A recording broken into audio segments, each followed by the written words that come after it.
Hey guys, Jeff Nelson here at slapatabass.com. Welcome back for the weekly theory lesson. Today we're going to take a look at sharps and flats, and we're going to cover all the notes that exist in the Western musical notation system. So the first thing I want you to understand is that there are 12 notes in the Western musical notation system. Then we need to understand what is a sharp and what is a flat. So for instance, let's start on the note A, which is the first string, 5th fret. If we were to put a sharp on A, that would mean we move A up a half step. So that's our new note. Now if we were to put a flat on A, then we would go down a half step. So a sharp or a flat is simply moving a note up or down a half step, respectfully. Another way to think of sharps and flats, if you know anything about the piano, is that sharps and flats represent your black keys on the piano, and the regular notes without a sharp or flat represent your white keys on the piano. So now that we know that, we can figure out all 12 notes in the Western musical notation system. So let's start on that same A. The next note up is A sharp or B flat.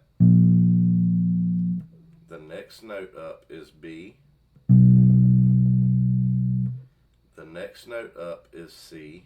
The next note up is C sharp or D flat. The next note up is D. The next note up is E flat or D sharp. The next note up is E. The next note up is F. The next note up is F sharp or G flat. The next note up is G. The next note up is A flat or G sharp. And then the next note up is A, your octave. Now if you keep going past the octave, the note names just repeat. They're occurring at a higher frequency, specifically double the frequency of their lower octave. Another thing that some of you may have noticed is that between B and C and between E and F, there is not a sharp or a flat note. That's because there's only a half step in between these two notes, and we'll actually go in more depth about that in another lesson. Basically, it has to do with keys and the way that keys are spelled and the way that half steps and whole steps work together.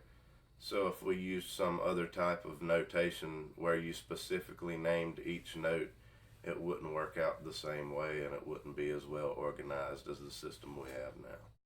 So another name for what we've learned here today is the chromatic scale, and you may have heard musicians talk about the term chromatic or use that word in reference to a melody within a song, saying, well, that's a chromatic sounding melody. That means that the melody is moving along a half step based path, something like that. And the chromatic scale can start on any note. It just returns to the same note after 12 notes. And when I say the notes repeat, this is the same 12 notes we just played up one octave.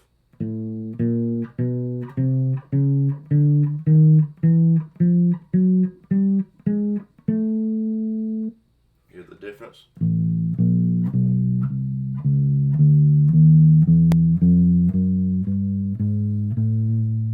Same exact notes, just up and down an octave.